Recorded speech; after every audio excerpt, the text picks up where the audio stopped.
Estamos de regreso en Punto y Contrapunto. En México, al menos 6 de cada 10 mujeres mexicanas han enfrentado un incidente de violencia. El 41% ha sido víctima de violencia sexual y 9 son asesinadas al día. Con estas cifras y con un largo historial de impunidad, ¿acaso la mejor solución es la prisión preventiva o se busca preservar unos derechos sacrificando otros? Veamos el contexto. La incorporación del feminicidio al catálogo de delitos meritorios de prisión preventiva ha dividido a las defensoras de los derechos de las mujeres. Mientras senadoras como Malú Micher celebraron el logro y la diputada Wendy Briceño destacó que logrará que los agresores no escapen, académicas como Estefanía Vela, Catalina Pérez Correa y Regina Tamés, directora de GIRE, han señalado que no es una medida que beneficie a las mujeres, pues demanda sacrificar derechos por ineficiencia institucional. En diciembre pasado, la diputada morenista Lorena Villavicencio propuso reformar el artículo 19 de la Constitución para que el feminicidio ameritara prisión preventiva. Actualmente 7 delitos ameritan prisión preventiva, incluidos homicidio doloso, violación y secuestro. La Cámara Alta aprobó incluir 9 infracciones, entre ellas robo de hidrocarburos, uso de programas sociales con fines electorales, delitos tipificados como hechos de corrupción y uso de explosivos y armas de fuego, pero quedó excluido el feminicidio. La Cámara de Diputados logró modificar la iniciativa e incorporarlo.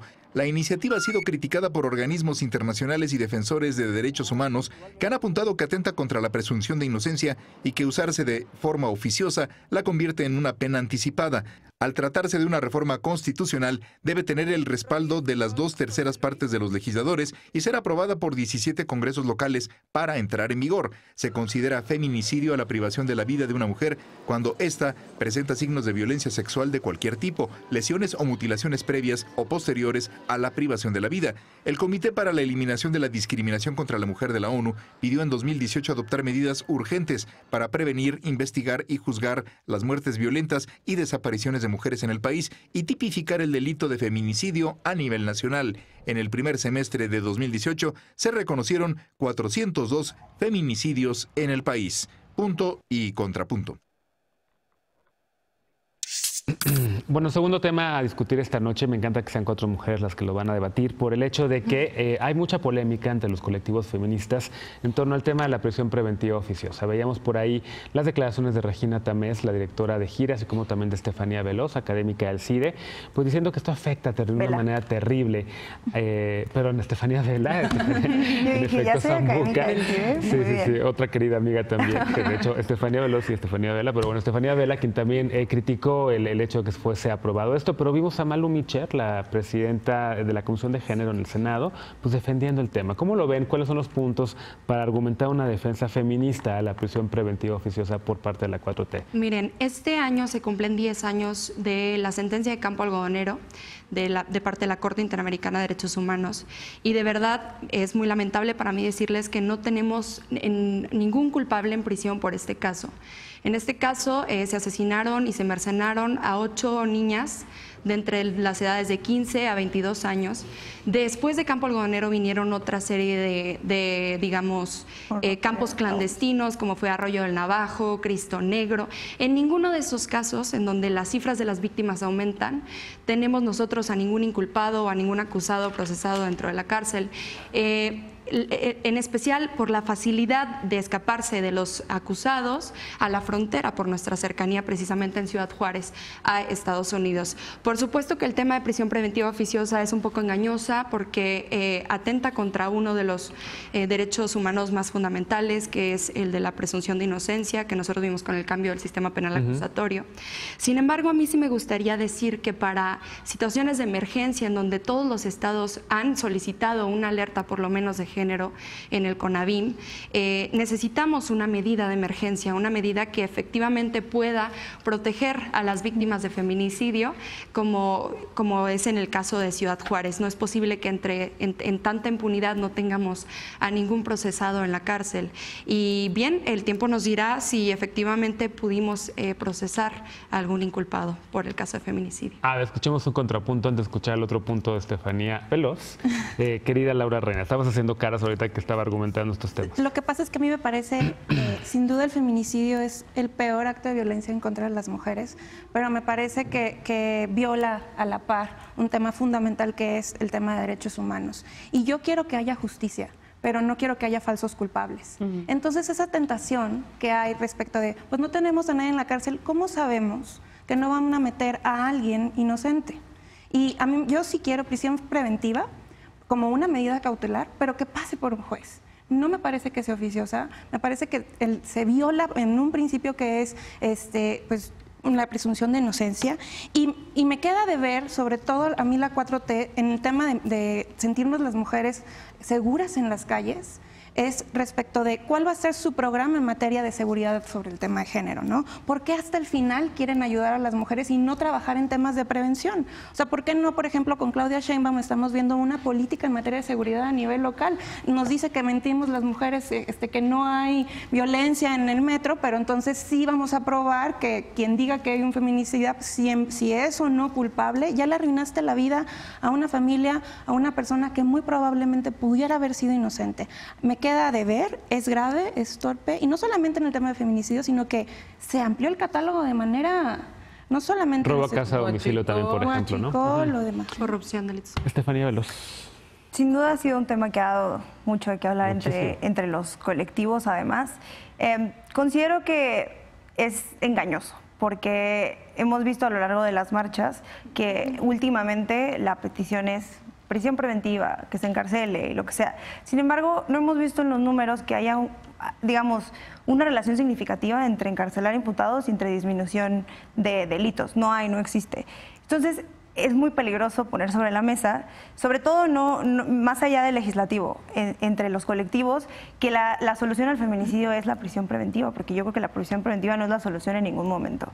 Considero que desde el 2008 vamos teniendo una conversación en torno a lo que son los derechos, en torno a las carpetas de investigación, hemos modificado el sistema penal muchísimas veces y claro que esto nos toma de sorpresa, pero nos toma más de sorpresa que esto sea también una conversación con la sociedad civil y con los colectivos feministas, porque también vienen impulsándolo. Entonces, ¿desde qué punto nosotros nos podemos retener en, es una petición válida de los colectivos? Últimamente, sí. O sea, sí es algo, porque es algo que pega, porque claro que suena fuerte.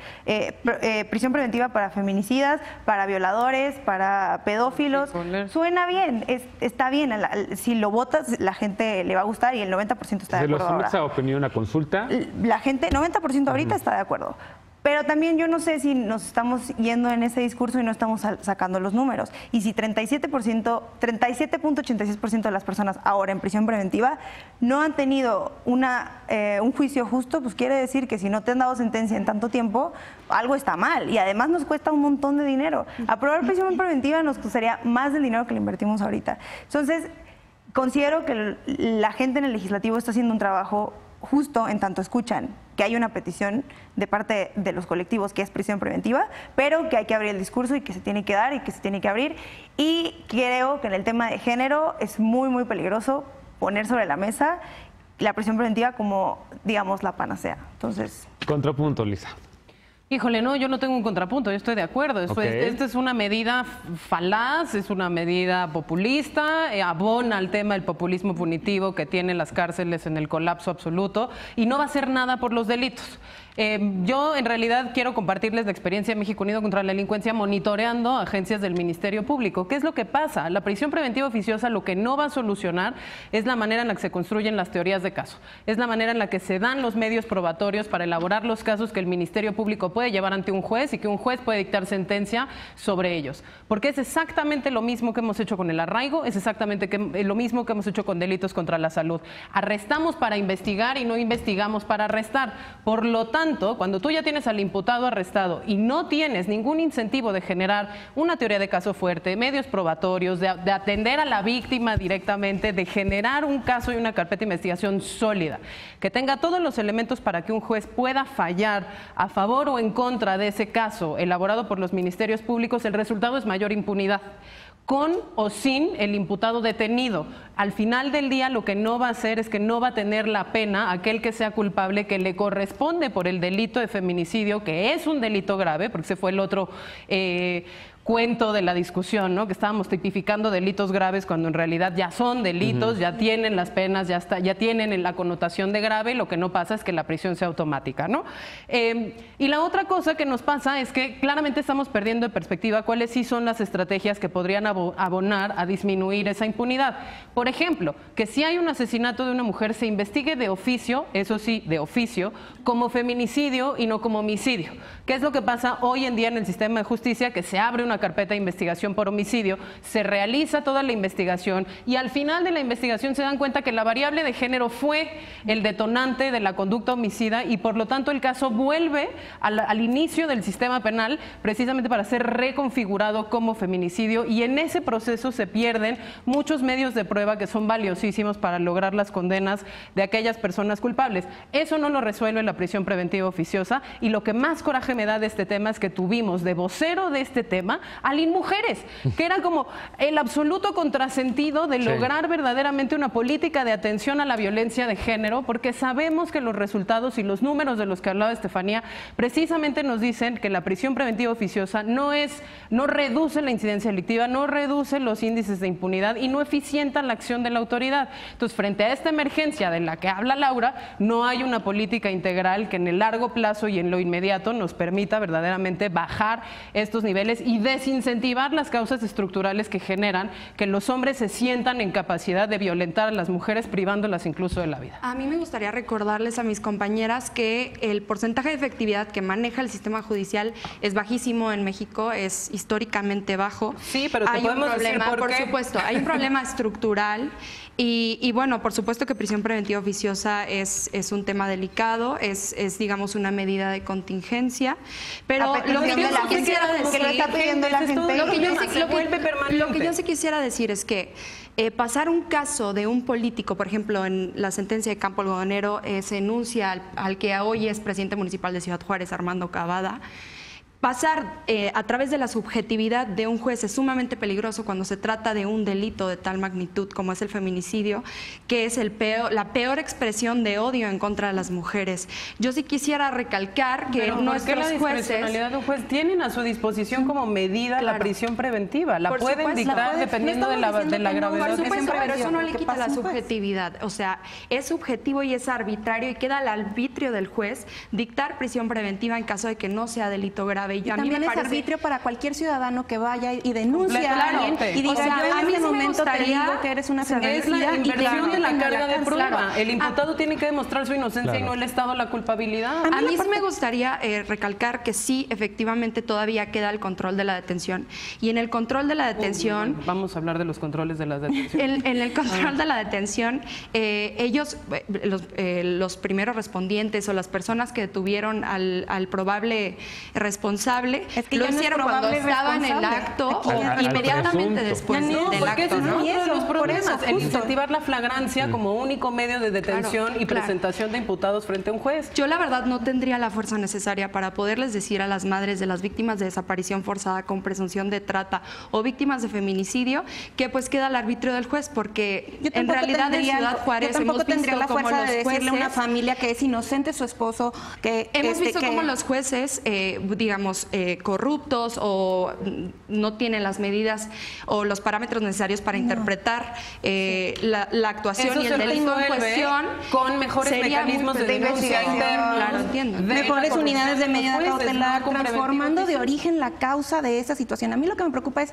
que están yendo hasta que la mujer está muerta, es cuando vamos a hacer algo por ella. Y no estamos hablando en todo caso que es cómo prevenimos la violencia en contra de las mujeres. Cómo prevenimos, me parece muy importante. Y aparte, sobre todo, déjame terminar mi idea, dice ahí que en 5 años se va a revisar. Vamos a revisar en 5 años. Esto es un piloto, no respetar derechos humanos en este país, y en 5 años vemos si respetar o no derechos humanos funciona. Me parece muy importante recalcar que este gobierno dobló el presupuesto hacia Inmujeres, dobló el presupuesto hacia el CONAVIM, dobló el presupuesto a las instituciones que se encargan de respetar y de ejercer precisamente el respeto a los derechos de las mujeres. O sea, no estamos solamente reaccionando ante el peligro, sino también estamos atendiendo a las causas estructurales. Bueno, con este tema, y hay que esperar también qué pasa con la nueva titular de mujeres y qué opina sobre el tema de prisión preventiva, por cierto.